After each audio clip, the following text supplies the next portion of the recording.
Ah là là là là là là là. Bonjour à tous, j'espère que vous allez bien.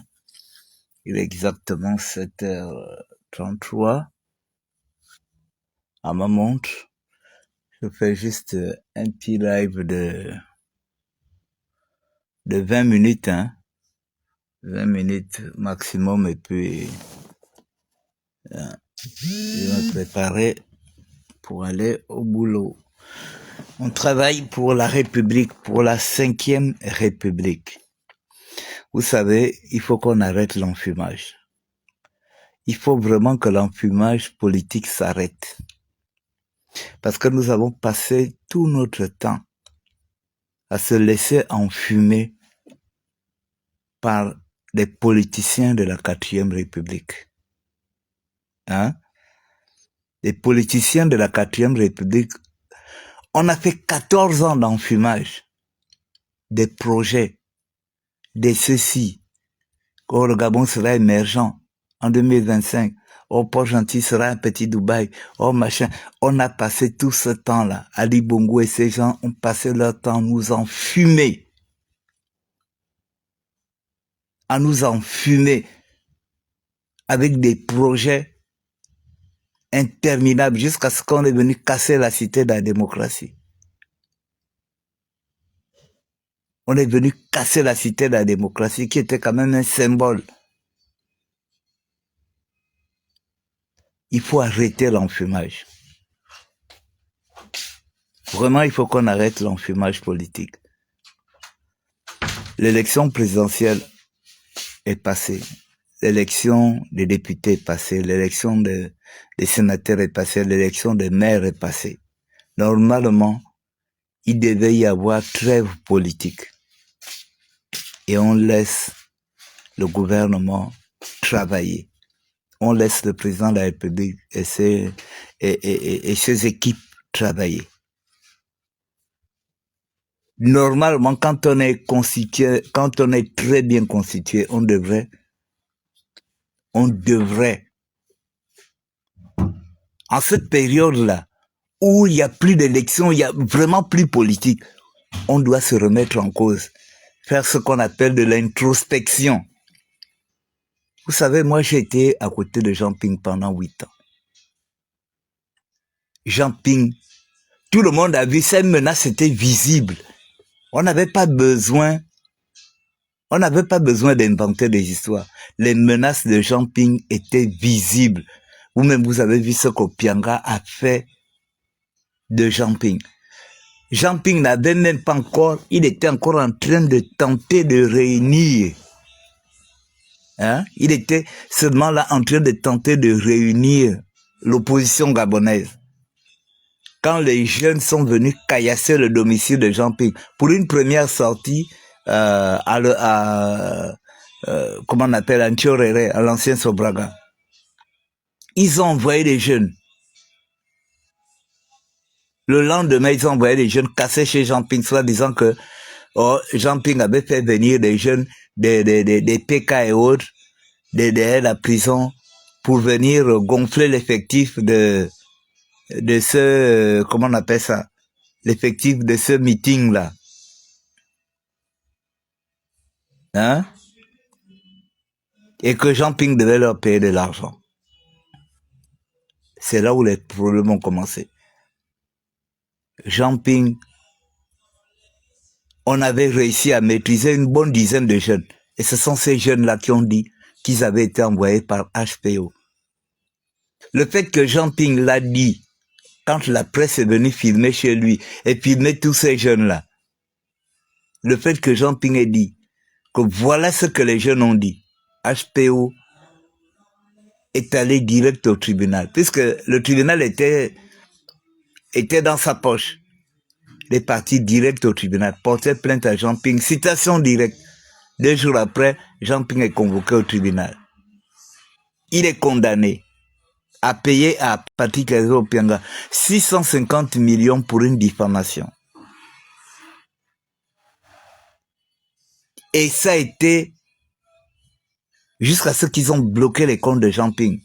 Il avait de l'argent, BGP, ils ont bloqué. Hein? Après, il faut amener un contingent de gendarmes pour venir prendre, comme Jean Ping avait dit, son argent ne sort pas. Il ne paye rien. Ils ont amené les forces de sécurité chez Jean Ping pour récupérer son domaine du charbonnage, récupérer le QG de ses voitures. Mais malgré ça, Jean Ping est resté focus. Vous pensez qu'on ne le menaçait pas? Hein? Mais quand l'autre nous dit aujourd'hui qu'il est menacé par le président de la République, ça c'est de l'enfumage. On te menace ici et tu ne fais pas une conférence de presse ici pour dire que tu es menacé ici. Tu vas répéter ça en France. Et vous croyez à ça. Hein? Et vous croyez à ça. Il faut arrêter. Hein? Mais nous tous, nous avons des parents autour de lui. Nous avons des parents autour de lui. Nous sommes ses parents. Et puis nous, on n'est pas au courant qu'il est menacé. Hein? C'est en France qu'il va dire ça. Quand Jean Ping subissait les menaces, vous avez vu Jean Ping faire une conférence de presse ici, sur le territoire national. Et pourtant, c'est ici qu'il revient. Et pourtant, ces menaces étaient visibles. Vous avez vu Jean Ping pleurer, se plaindre. Jean Ping savait que c'était peut-être pas normal, mais il savait comment fonctionnait le système Ali Bongo. Mais est-ce que vous avez vu Jean Ping faire des conférences de presse, dire que voilà, je suis menacé par Ali Bongo, je suis menacé, et pourtant les menaces étaient visibles. Obianga il agissait au compte de qui? C'était pas au compte d'Ali Bongo. C'était pour faire quoi? C'était pas pour plaire à Ali Bongo. Lui-même, celui qui est parti se plaindre en France, là, qu'on le menace, c'est pas lui qui avait dit que si Jean Ping franchit la ligne rouge, dans les 4 minutes qui suivent, il sera arrêté. C'est pas lui qui disait ça. C'est pas des menaces. Est-ce qu'il a vu Jean Ping? Il a vu Jean Ping faire une conférence de presse ici. Ou bien quand il partait en France, aller dire ça en France, comme une menace. On veut me tuer. On veut me taper. Il faut arrêter, les gars. Arrêtons l'enfumage. Normalement, il devait y avoir trêve politique. Tout ce que nous devons avoir là maintenant, c'est de régler les problèmes sociaux. Les problèmes qui ont été causés par eux. Ce sont ces problèmes que nous devons être là en train de régler. Les problèmes des enseignants, les problèmes du personnel de santé, de la communication. En fait, en gros, les problèmes des fonctionnaires. Voir le dysfonctionnement qu'il y a eu administrativement, économique. Voilà, c'est ce que nous devons être là en train de régler. Mais nous ne pouvons plus être là en train de régler les problèmes politiques. La politique est déjà derrière nous. Il y a eu le référendum, il y a eu l'élection présidentielle. On ne peut pas venir critiquer aujourd'hui. On ne peut pas venir critiquer aujourd'hui la Constitution. On ne peut pas. Nous sommes allés au dialogue, nous avons choisi un allié. Est-ce que le président vous a dit que Est-ce qu'il vous a dit que être président de la République, chef du gouvernement, le dépasse? Hein? Il vous a dit que ça le dépasse. Vous êtes en train de vous plaindre, vous vous plaignez à sa place. Est-ce qu'il vous a dit que ça le dépasse? C'est vous qui imaginez que ça le déplace, que ça le dépasse. Ça ne le dépasse pas. Ça ne le dépasse pas. Normalement, nous devons être en trêve politique. On doit être là maintenant en train de régler les problèmes sociaux. Les problèmes qui ont été gelés depuis Kalakala. On doit être là en train de régler la souffrance des Gabonais. Hein? Voilà, c'est ça le plus important. Il y a un problème là-bas, il y a eu une inégalité là-bas, il y a eu ceci, machin. C'est ce qu'on doit être en train de faire. Les hommes politiques, là, laissez-nous un peu tranquilles avec vos histoires à dormir debout. Laissez-nous ça. Si vous partez vous balader en France, ou bien si vous voulez chercher le statut de réfugié politique, vous allez le prendre. Parce que, vous savez, le monsieur sait que À l'époque d'Ali, ils ont été tellement zélés avec les personnalités politiques de ce pays qui étaient dans l'opposition. Et lui, voulant prendre le statut d'opposant, il commence déjà à se faire des films dans sa tête. Que, moi aussi, on peut peut-être m'arracher mon passeport demain pour que je ne puisse plus sortir, aller faire du bruit dehors. On peut machin, on peut dire, on peut déjà faire, on peut me faire ci, on peut me faire ça. Ce qu'il faisait aux autres, c'est ce qu'il est déjà en train de s'imaginer dans sa tête. Et il prend le devant et il va dire qu'on le menace. Oligui a besoin de prendre le téléphone, de menacer. Alors que, depuis qu'Oligui est président de la République, que ce soit président de la transition, comme président de la République, tu es déjà parti à la présidence de la République, je ne sais pas s'il y a un autre Gabonais qui a déjà été reçu à la présidence à plusieurs reprises comme vous. Moi, je n'ai jamais vu Nzouba. J'ai vu Nzouba une fois à la présidence. C'est quand c'était à la transition. On a vu Nzouba. L'Intutumeman, on a vu le président, on a vu le président le recevoir peut-être une fois. Hein? Comment on appelle? Les chambriers. Bon, en dehors du fait que il est au gouvernement. Mais vous avez été reçu près de 4 ou 5 fois. Pour quelqu'un qu'on menace, pour quelqu'un qu'on menace, on t'a déjà reçu 5 fois ou 6 fois. Pendant la transition, on t'a reçu au moins 3 ou 4 fois. Depuis que le président est passé, après l'investiture du président, je crois qu'il a déjà été reçu 2 ou 3 fois. C'est la première fois que je vois ça. On menace quelqu'un, il dit qu'il est menacé, mais il est tout le temps à la présidence. Hein? Puisque tu veux arborer aujourd'hui le costume de l'opposant. Nous on a vu, moi j'ai vu quand Jean Ping était opposant à Ali Bongo. Jean Ping n'est jamais parti à la présidence. Jamais. Malgré les menaces qu'il recevait, malgré machin, rien. Moi, je ne l'ai jamais vu même faire les conférences de presse ici, là, pour dire que je suis menacé, Opianga veut me tuer, Ali Bongo, machin. Jamais. Il est resté zen, focus. Il ne cherchait pas à distraire les gens. Hein? Tu ne peux pas dire que on te menace, mais tu es le premier à aller à la présidence. Tu arrives avec les documents, je suis venu remettre ça au président par rapport à la constitution, j'ai fait des amendements, machin. Oh, je suis venu remettre un protocole de quoi. On t'a vu à la présidence pour quelqu'un qu'on menace. Tu vas chercher quoi la présidence si on te menace? Monsieur le président, ne le recevez plus. Ne le recevez, comme il dit, comme il gaspille votre nom, que vous le menacez, ne le recevez plus. Parce que quand quelque chose va l'arriver, vous allez recevoir encore la présidence, quelque chose va l'arriver là-bas, il va dire, voilà, je vous avais déjà dit non, qu'on me menaçait. Je vous avais déjà dit qu'on me menaçait. Donc ne le recevez plus. Jean Ping il a fait 7 ans là, il n'a jamais été reçu par Ali Bongo. Il n'est pas mort. Il est resté zen, focus.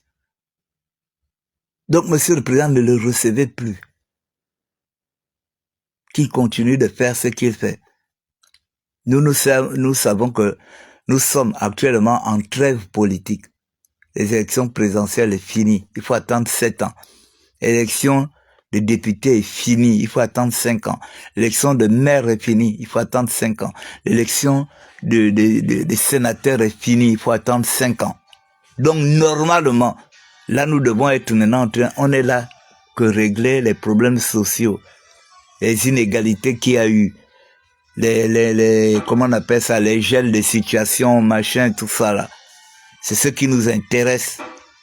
Les gels de situation, les reclassements, les avancements automatiques, les postes budgétaires. Voilà ce qui nous intéresse. C'est ce qu'on doit être en train de régler maintenant là. Les histoires politiques là, les enfumages politiques, on n'en veut plus. Hein? Il faut revenir dans 7 ans. Il faut revenir dans 7 ans. Ne nous laissons pas distraire par des enfumeurs politiques. Allez parler sur les chaînes internationales que je suis menacé, qu'on me menace directement le président. Ça, c'est des accusations fortes. Où sont les preuves? Pour quelqu'un qui bavarde beaucoup comme ça, on te menace ici.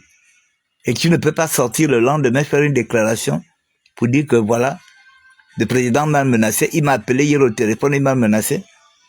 Il faut d'abord aller en France, il faut aller chanter ça en France. Hein? Je vous ai dit que ces gens-là, c'est des mécontents. Ce ne sont pas des opposants. Jean Ping, quand il s'est lancé dans ce combat, il savait, même le fait qu'on ait bloqué son argent, il savait que tout ça allait l'arriver. Et vous l'avez vu se plaindre.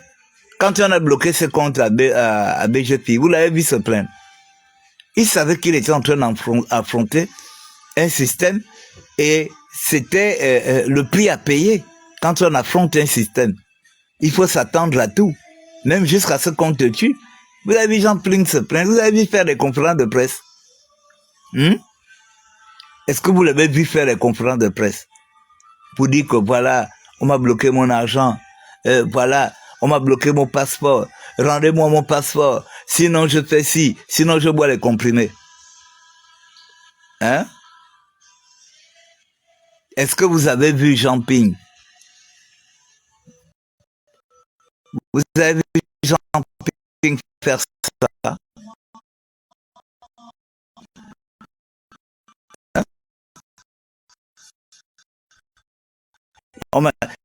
Vous pensez qu'Ali n'avait pas le numéro de Jean Ping? Vous pensez que est-ce que vous avez vu Jean Ping?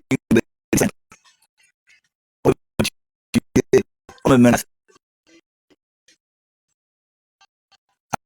Faut arrêter ça.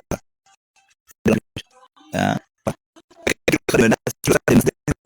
Tu fais des conférences de presse, tu sors à tout le champ. Tu sors pour faire des conférences de presse, pour parler de tout et de rien. Tu prends l'avion, tu vas en France, tu rentres, tu repars, tu reviens. Maintenant que vous avez interdit, vous avez empêché Jean Ping de sortir du Gabon pendant 5 ans. Vous sortez, vous revenez, vous partez, vous revenez, vous partez, vous revenez, vous partez dans tous les médias. Jean Ping, quand il partait en France, rares sont les jours où vous allez le voir passer à TV5 Monde. Je crois qu'il était passé à TV5 Monde peut-être une seule fois. Le reste du temps, quand il va en France, quand il partait en France, il allait rencontrer des personnalités politiques. Il n'a pas besoin. Or, lui, qu'est-ce qu'il fait? Depuis qu'il est en France, il va à Brut, il va à ceci, il va à machin. Il ne reste plus qu'à aller à CNews, Canal. Hein? C'est ce qui reste maintenant là. À CNews. Je ne sais pas, je crois qu'il est même déjà passé à France 24.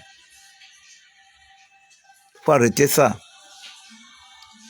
Il faut arrêter l'enfumage politique. Ce monsieur est un mécontent, ce n'est pas un opposant.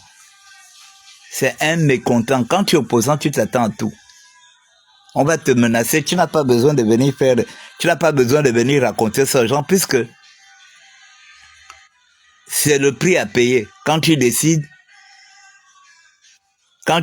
d'être opposant, tu peux recevoir des menaces. Hein? Tu peux recevoir des menaces, on peut crier tout. C'est toi, tout le monde n'est pas obligé de t'aimer. Mais il faut arrêter de venir mentir aux gens. Il faut arrêter l'enfumage. On te menace ici. Et puis tu fais les conférences de presse avec les gens. Et puis tu rentres tranquillement chez toi sans que tu ne sois interpellé. Un président de la République, c'est pas que c'est un ministre ou bien un commandant en chef, mais tu dis un président de la République te menace. Et puis tu es là tranquille. Tu es assis, tu fais tes conférences de presse. Tu te balades dans la ville. Tu prends l'avion, tu pars, tu reviens. Il faut arrêter l'enfumage.